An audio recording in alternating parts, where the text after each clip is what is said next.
Hello programmers, solution হাবে আপনাদের সবাইকে স্বাগতম। আজকে আমরা নতুন যে প্রবলেমটি নিয়ে আলোচনা করব সেটা হচ্ছে স্যালারি উইথ বোনাস।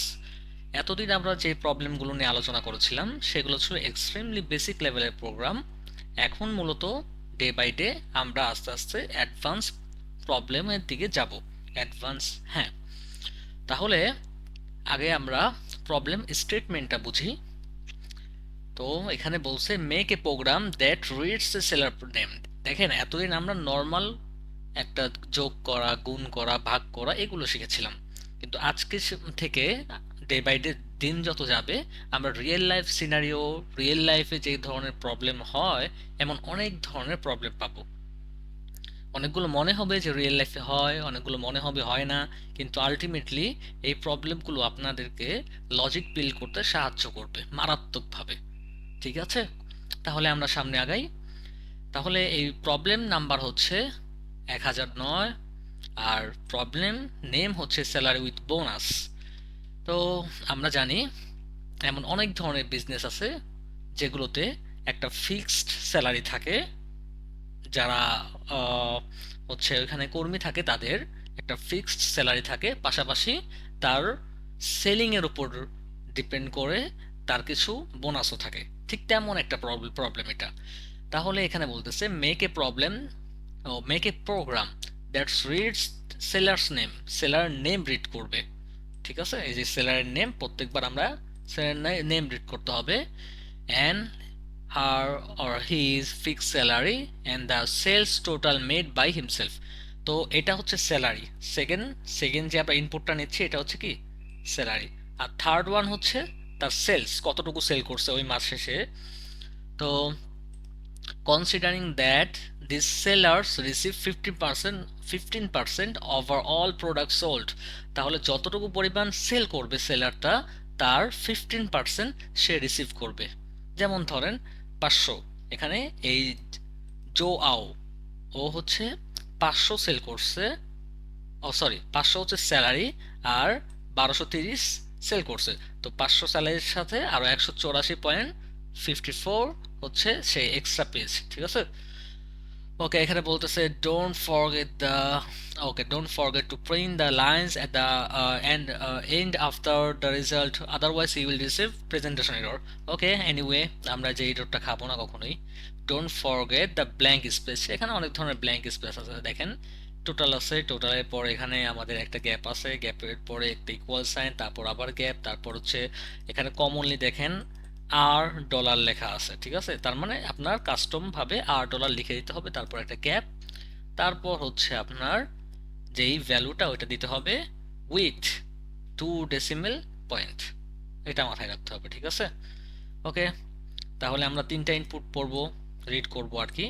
তো আমরা জানি যে আমাদের প্রিয় জাভাস্ক্রিপ্ট প্রোগ্রামিং ল্যাঙ্গুয়েজ যেটা আছে, যেটার ওয়ে আছে, এখানে হচ্ছে আপনার প্রতিটা ফাইল রিড করা হয়। ফাইল রিড করে প্রত্যেকটা লাইনকে এক একটা অ্যারের ইন্ডেক্সে কনভার্ট করা হয়। যেখানে ফার্স্ট ইন্ডেক্স হবে এখানে নাম, সেকেন্ড ইন্ডেক্স হবে হচ্ছে আপনার নাম্বার, নাম্বার বলতে এখানে হচ্ছে এটা স্যালারি, আর থার্ড ইন্ডেক্স হবে হচ্ছে আপনার হচ্ছে সেলিং। ওকে, তো আমরা রিড করে নিই। ফার্স্টে আমরা রিড করব হচ্ছে নাম। So const name, so zoom করে দেব। আচ্ছা, আমরা চাইলে একটু জুম করতে পারি। তাহলে নেম ইকুয়ালস হচ্ছে আমাদের কি করতে হবে, দেখেন এখানে প্রত্যেকটা, ওকে ওকে, নেমের ক্ষেত্রে আমাদের স্ট্রিং, কোনো সমস্যা নেই। তাহলে আমরা নিব হচ্ছে লাইন্স 0।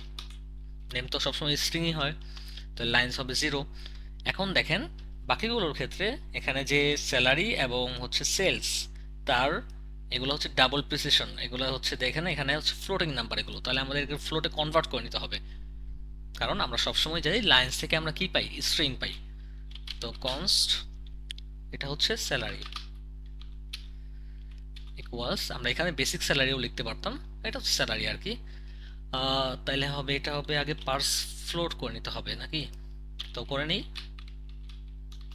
ফ্লোট হবে লাইন্স 1। ওকে, আর হচ্ছে এটা sales, sales equals parse float lines 2। এই তো তিনটা ভ্যালু রিড করে নিলাম। এখন দেখেন কি করতে হবে, আমাদের বের করতে হবে এটার 15% কত। এটার 15% যেটা, এটা অ্যাড হবে স্যালারির সাথে। ঠিক আছে, তাইলে আমরা লিখতে পারি কস টোটাল স্যালারি ইকুয়ালস, এই যে এইভাবে লিখি আমরা, প্রথমে স্মল লেটার দিয়ে শুরু হয়, তারপর পরের ওয়ার্ডটা আবার ক্যাপিটাল লেটার হয়, পরে সবগুলো ওয়ার্ডই ক্যাপিটাল লেটার হয়, এগুলোকে বলা হয় ক্যামেল কেস। জাভাস্ক্রিপ্টে মূলত ক্যামেল কেস কনভেনশনেই বেশি লেখা হয়। ঠিক আছে, আচ্ছা তাহলে এখন আমাদের স্যালারি লিখবো। স্যালারি তো থাকবেই, এটার সাথে অ্যাড হবে কি 15% অফ সেলস। তাহলে 15% কিভাবে বের করে, যে কোনো নাম্বারকে 100 দিয়ে ডিভাইড করে তার পার্সেন্ট দিয়ে মাল্টিপ্লাই করে দিলে তত পার্সেন্ট পেয়ে যাবো। যেমন ধরেন সেলসকে আমরা যদি ডিভাইড করি 100 দিয়ে অ্যান্ড মাল্টিপ্লাই করি 15 দিয়ে, তাহলে 15% পাবো। এখানে যদি 20 দিয়ে মাল্টিপ্লাই করতাম তাহলে 20% পেতাম। এটা হচ্ছে ফর্মুলা, আমরা মোটামুটি অনেকেই জানি এটা। তো অনেকে হয়তো ভুলে গেছেন, নো ওয়ারিজ, করতে করতে আবার এগুলো আমাদের মনে পড়ে যাবে। ঠিক আছে, তাহলে এটা হলো আমাদের। ওকে, এখন আমাদের কনসোল করতে হবে। লগ ব্যাকটিক ইউজ করি, এখানে ফার্স্টে লিখতে হবে টোটাল নাকি। তো টোটালটা লিখলাম, টোটাল লেখার পর একটা গ্যাপ অলরেডি চলে আসছে, ইকুয়াল সাইন, তারপর আবার gap, capital R, dollar sign, and হবে হচ্ছে টোটাল স্যালারি। এখন দেখেন স্যালারির পর এখানে আমাদের ভ্যালু আছে কয় ডিজিট, দশমিকের পরে 2 ডিজিট। তাহলে আমরা টু লিখে দেব, ফিক্সড 2। আচ্ছা, তো এই তো গেল। এখন দেখা যাক আমাদের কোনো যদি ভুল না হয়ে থাকে তাহলে অবশ্যই আমাদের সলিউশনটি অ্যাকসেপ্টেড হয়ে যাবে। আচ্ছা, এখানে আমাদের কি বলতে বলছে, ক্রসওয়াক, এনি আদার ক্রসওয়াক, এতগুলো দিলে কিভাবে হবে আরো। আচ্ছা ঠিক আছে,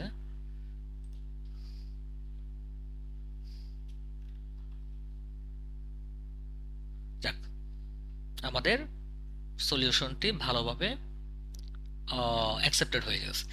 এখন এই গেল আমাদের হচ্ছে কিভাবে আমরা পার্সেন্টেজ বের করি। আগামীতে আরো সিমিলার ধরনের প্রবলেম পাবো, আপনারা প্র্যাকটিস করতে থাকবেন। দেখা হবে পরের কোনো ভিডিওতে। ধন্যবাদ।